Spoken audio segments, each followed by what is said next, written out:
maa bëgg yi daal.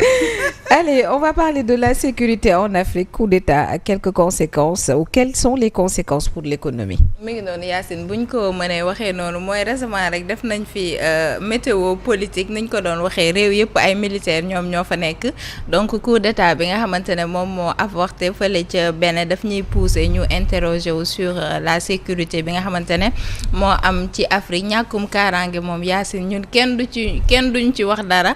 ndax gis nañ ko en mars 2021 ñii dugg nañ ci ronlali ñii sàngoo nañu mbàjj donc bu soxla dee ñaar comme niñ koy waxee rek dafay fekk kaaraange moo am ak wér donc nag lan mooy conséquence insécurité yi nga xamante ne ñu ngi koy faral di ko am tàllal nañ suñu micro Mor Gassama moom mi nga xamante ne analyser na jeexital yi ci wàllum koom-koom bu élément bi yembee dañuy ànd ak waa régie dem jëli élément bi desiwaat léegi coup d'état moom vraiment baaxul ci réew d'abord dafay remettre en cause l'égalité constitutionnelle surtout que dans la plupart du temps militaire bu ñëwee dañuy suspendre sax la constitution pour jéem a pendant un an pour jéem a doxal seen bopp insécurité boobu noonu daanaka du encourager investisseur pour ñëw ci réew moomu du encourager investisseur pour ñëw ci réew moom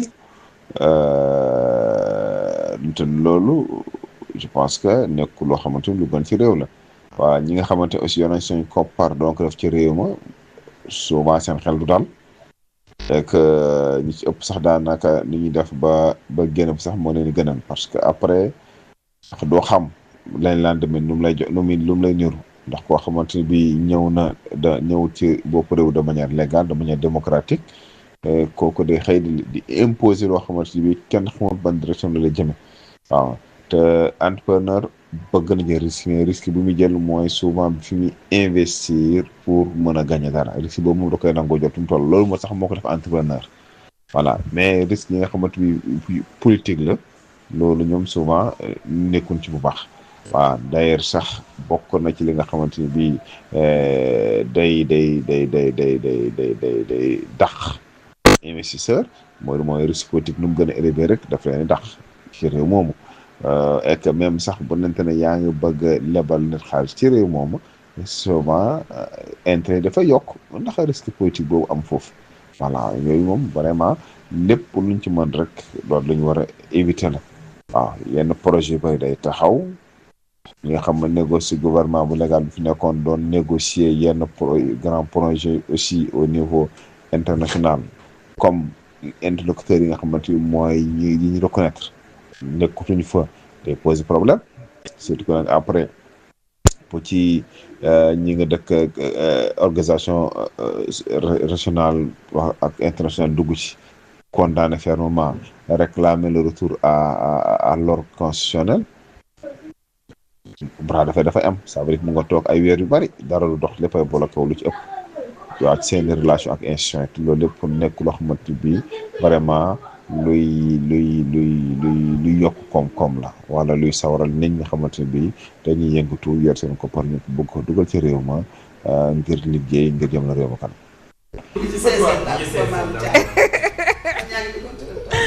mi ngi noonu ñu ngi ci émission bi ba tey. émission bi coulisse bi moo gën a neex Yacine. lii parce que dëkk daal xam nga dafa am solo. lii bu coup d'état amee ñoom moom ànd ak li ñuy def taluñ ko de. dañ koo tal. mais jàmm moo tax ñu tal. wallaay ndeysaan. si yàpp la fee kenn du tal jàmm ci la lépp xaj mais ñi ay jàmbaar lañ de bu guerre doon am dañ doon yor seen ay kii ay tamaak ay yooyu noonu di dem. ci kanam mais nag exception mooy yéen kenn daawu leen laal. ah mais ñooy témoin de l'histoire. mais journaliste yi bu ñu solee gilet dem ci guerre kenn amul droit rey la. kenn du leen rey journaliste. mais kenn du laal yow dafa am benn africain bu wax ne.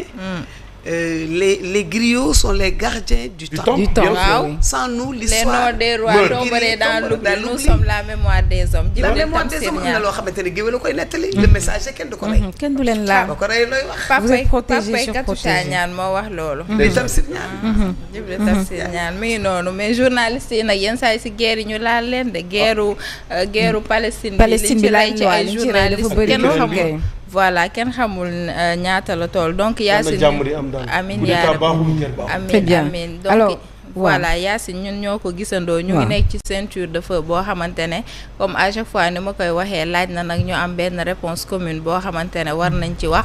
Union africaine bu fekkee ñun ñu ngi au Sénégal te Bassirou Diomaye Faye moom mooy suñu président moom moo ñuy dégg xëy na nañu jóg nag dox ci ay tànk jéego balaa béy di wéy mbuus parce que Mali jege nañu quoi qu'on puisse dire les deux Guinée jege nañ ñu feneen ak feneen jege nañu donc lii itam nañ ciy wax bu baax a baax parce que nag bu soxla dee ñaar rek dafay fekk jàmm moo am te jàmm itam kaaraange la laaj Yacine. ñu jeexal avec la visite du président Macron fële ca Chine.